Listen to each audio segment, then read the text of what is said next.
ओम शांति। 17 जनवरी 2023। बाबा ने महावाक्य में हम बच्चों को जो शिक्षाएं दी उनका मनन करेंगे। बाबा बोले, मीठे बच्चे, तुम इस पाठशाला में आए हो अपनी ऊंची तकदीर बनाने। तुम्हें निराकार बाप से पढ़कर राजाओं का राजा बनना है। मीठे बच्चे, तुम इस पाठशाला में आए हो अपनी ऊंची तकदीर बनाने। तुम्हें निराकार बाप से पढ़कर राजाओं का राजा बनना है, अर्थात स्वयं भगवान निराकार पिता परमात्मा हम बच्चों की तकदीर बनाने आता। तो बाबा बाप टीचर सदगुरु बनकर हम बच्चों की तकदीर जगाते। बाबा कहते, तुम आते हो बाप के पास ज्ञान और योग से अपनी तकदीर बनाने। तुम्हें पढ़ाने वाला स्वयं भगवान निराकार पिता परमात्मा है, जो ज्ञान और राजयोग के आधार पर तुम बच्चों को राजाओं का राजा बनाते, अर्थात पवित्र दुनिया का मालिक देवी देवता बनाते। तो बच्चों को यह नशा होना चाहिए कि हम यहाँ उच्च तकदीर बनाते हैं।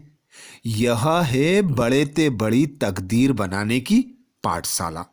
सत्संग में तकदीर बनने की बात बाबा कहते नहीं होती। पाठशाला में हमेशा तकदीर बनती है। तुम जानते हो, हम बच्चे अभी बाप से नर से नारायण अथवा राजाओं के राजा बनते हैं। बरोबर पतित राजा जो होते हैं वे पावन राजाओं को पूछते हैं। बाबा कहते, मैं पतित पावन हूं, तुम बच्चों को पावन बनाए पावन दुनिया का मालिक बनाता हूं। फिर पतित राजा तुम्हारी पूजा करते हैं। इसीलिए बाबा कहते, अब बच्चे भी जानते हैं कि हम स्टूडेंट हैं। स्कूल में स्टूडेंट बैठे ही हैं तकदीर बनाने के लिए कि हम पढ़कर फलाना इम्तिहान पास करेंगे। वह जिस्मानी इम्तिहान तो बहुत होते हैं। यहाँ बाबा कहते, तुम बच्चों की दिल में है कि हमको बेहद का बाप परम पिता परमात्मा पढ़ाते हैं। बाबा इस ब्रह्मा तन में आकर कहते हैं, निराकार पिता परमात्मा तुम बच्चों की तकदीर जगाते हैं। तुम जानते हो, हम बाप से राजयोग सीख राजाओं का राजा बनते हैं, अर्थात महाराजा महारानी पद को प्राप्त करते हैं। महाराजा महारानी होते हैं बड़ी प्रॉपर्टी वाले और राजा होते हैं छोटी प्रॉपर्टी वाले। तो जो पवित्र महाराजा होते उनको पतित राजा पूछते हैं। प्रश्न किया बाबा ने, कई बच्चे हैं भाग्यशाली लेकिन बन जाते हैं दुर्भाग्यशाली कैसे? कई बच्चे हैं भाग्यशाली लेकिन बन जाते हैं दुर्भाग्यशाली कैसे? उत्तर में बाबा समझाते, वह बच्चे भाग्यशाली हैं जिन्हें कोई भी कर्म बंधन नहीं है, अर्थात कर्म बंधन मुक्त हैं। परंतु फिर भी यदि पढ़ाई में अटेंशन नहीं देते, बुद्धि इधर उधर भटकती रहती है। एक बाप जिससे इतना भारी वर्षा मिलता उसे याद नहीं करते हैं तो भाग्यशाली होते भी दुर्भाग्यशाली ही कहेंगे। अर्थात पिता परमात्मा सर्वशक्तिमान हम बच्चों का भाग्य बनाते। हम बच्चों को कर्म अकर्म विकर्म की गुह्य गति बताते। ड्रामा के आदि मध्य अंत का राज समझाते। तो बाबा कहते, जो बच्चे कर्म बंधन मुक्त होते हैं, बाबा को याद करते हैं, पढ़ाई पर अटेंशन देते हैं, वे बच्चे भाग्यशाली बाबा के सपूत बच्चे होते हैं। पर जो बच्चे पढ़ाई पर अटेंशन नहीं देते, जिनकी बुद्धि याद में एकाग्र नहीं होती, इधर उधर भटकती है। एक बाप जिससे इतना भारी वर्षा मिलता है उसे याद नहीं करते, तो भाग्यशाली होते भी दुर्भाग्यशाली बन जाते हैं। इसीलिए बाबा हम बच्चों को ड्रामा के गुह्य राज समझाते, दुख धाम को सुख धाम बनाते। बाबा कहते, यह तुम बच्चे ही जानते हो, तुमको सुख धाम के लिए पढ़ाता हूं। तुम ही 21 जन्मों के लिए सदा सुखी बनते हो और कोई वहां जा ना सके। सुख धाम में जरूर थोड़े मनुष्य होंगे, तो कोटों में कोई में कोई बच्चे ऐसे होते हैं जो भाग्यशाली बाबा से पूरे वर्षे के अधिकारी बनते हैं। सब बच्चे कहते तो हैं कि बाबा हम आपके हैं, परंतु पूरा बनने में टाइम लगता है। कोई का कर्म बंधन झट टूट जाता है, कोई को टाइम लगता है। कई तो ऐसे भाग्यशाली भी हैं जिनका कर्म बंधन टूटा हुआ है, परंतु पढ़ाई में अटेंशन नहीं देते। उनको कहा जाता है दुर्भाग्यशाली। अगला प्रश्न किया बाबा ने, श्रीमत में कौन कौन से रस भरे हुए हैं? श्रीमत में कौन कौन से रस भरे हुए हैं? उत्तर में बाबा समझाते, श्रीमत ही है जिसमें माता पिता टीचर गुरु सबकी मत इकट्ठी है। श्रीमत जैसे सैकरीन है जिसमें वह सब रस भरे हुए हैं, अर्थात एक पिता परमात्मा निराकार इस भारत भूमि पर आते ब्रह्मा तन का आधार लेकर हम बच्चों को ऊंचे ते ऊंची मत देते, जिसे श्रीमत कहा जाता।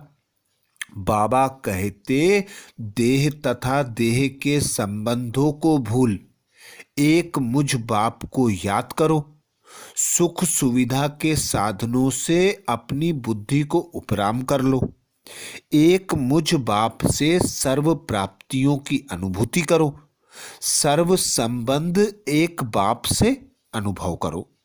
एक भी संबंध बाबा कहते रह न जाए, नहीं तो वही बंधन अपनी ओर आकर्षित करेगा।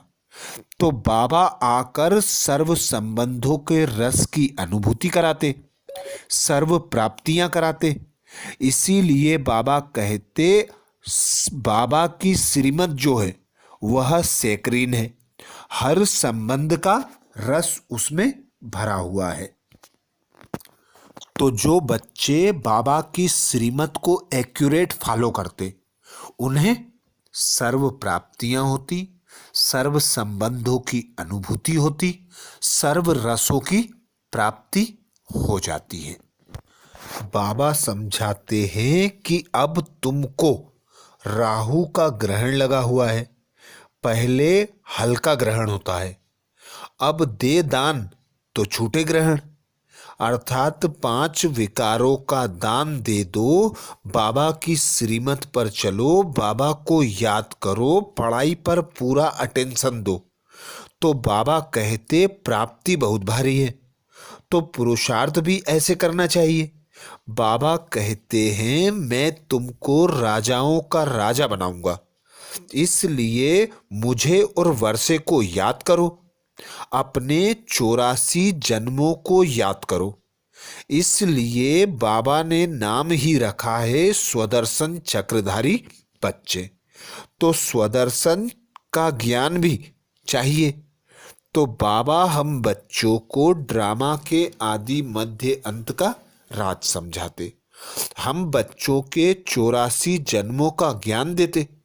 तो बाबा कहते, अब यह चक्र बुद्धि में फिरता रहे। आगे बाबा समझाते, यह पुरानी दुनिया अब खत्म होनी है, तुमको मैं नई दुनिया में ले चलता हूं। सन्यासी सिर्फ घर बार को भूलते हैं, तुम सारी दुनिया को भूलते हो। यह बाप ही कहते हैं कि अशरीरी बनो, मैं तुमको नई दुनिया में ले चलता हूं। इसलिए पुरानी दुनिया में पुराने शरीर से ममत्व तोड़ो, फिर नई दुनिया में तुमको नया शरीर मिलेगा। देखो, श्री कृष्ण को श्याम सुंदर कहते हैं। सतयुग में वह गोरा था, अब अंतिम जन्म में काला हो गया। तो कहेंगे ना, श्याम ही सुंदर बनता है, फिर सुंदर ही श्याम बनता है। इसीलिए नाम रखा है श्याम सुंदर। अब बाबा कहते हैं तुमको पवित्र बनना है। वह हठ योगी पवित्र बनने के लिए बहुत हठ करते हैं, परंतु योग बिगर तो पवित्र बन ना सकें। या तो सजाएं खाकर पवित्र बनना पड़े, इसलिए बाप को क्यों ना याद करें और 5 विकारों को भी जीतना है। बाबा कहते हैं यह काम विकार ही आदि मध्य अंत दुख देने वाला है। जो विकारों को नहीं जीत सकते वह बैकुंठ के राजा थोड़े ही बन सकते हैं। इसलिए बाबा कहते हैं मैं तुमको कितने अच्छे कर्म सिखाता हूं। बाप टीचर सदगुरु रूप से योग बल से विकर्म विनाश कराए विकर्माजीत राजा बनाता हूं। वास्तव में सतयुग में देवी देवताओं को ही विकर्माजीत कहा जाता है। वहां विकर्म होते नहीं। विकर्माजीत संवत और विक्रम संवत अलग अलग हैं। वरदान दिया बाबा ने। वरदान में बाबा कहते ब्राह्म मुक्ता के रसों की आकर्षण के बंधन से मुक्त रहने वाले जीवन मुक्त भाव। ब्राह्म मुक्ता के रसों की आकर्षण के बंधन से मुक्त रहने वाले जीवन मुक्त भाव। जीवन मुक्त बनाने का आधार बाबा कहते ब्राह्म मुक्ता के आकर्षण की रसों से बंधन मुक्त बनो। तो बाबा सदा हम बच्चों को श्रीमत देते अंतर्मुखी बनो। एक बाप पर मन बुद्धि एकाग्र करो। खुद को आत्मा अशरीरी अनुभव करो। जितना जितना देही अभिमानी होकर रहेंगे उतना उतना बाबा पर मन बुद्धि एकाग्र हो सकेगी और सर्व संबंधों से सर्व बंधनों से उपराम हो सकेंगे। ब्राह्म मुक्ता अर्थात व्यक्ति के भाव स्वभाव और व्यक्त भाव के वाइब्रेशन संकल्प बोल और संबंध संपर्क द्वारा एक दो को व्यर्थ की तरफ उकसाने वाले सदा किसी न किसी प्रकार के व्यर्थ चिंतन में रहने वाले आंतरिक सुख शांति और शक्ति से दूर। यह ब्रह्म मुक्ता के रस भी बाहर से बहुत आकर्षित करते हैं। इसलिए पहले इनको कैंची लगाओ अर्थात इनसे उपराम बनो। यह रस ही सूक्ष्म बंधन बन सफलता की मंजिल से दूर कर देते हैं। जब इन बंधनों से मुक्त बनो तब कहेंगे जीवन मुक्त। स्लोगन में बाबा कहते जो अच्छे बुरे कर्म करने वालों के प्रभाव के बंधन से मुक्त व साक्षी व रहमदिल है वही तपस्वी है। जो अच्छे बुरे कर्म करने वालों के प्रभाव के बंधन से मुक्त साक्षी व रहमदिल है वही तपस्वी है। अर्थात इस दुनिया से इस देह से कर्मों के बंधन से सुख सुविधा के साधनों से उपराम रहना साक्षी होकर हर खेल को देखना रहम दिल बनकर सर्व आत्माओं के प्रति शुभ भावना शुभ कामना रखना यही बाबा कहते तपस्वी जीवन का आधार है। अच्छा, ये थे बाबा के महावाक्य। ओम शांति।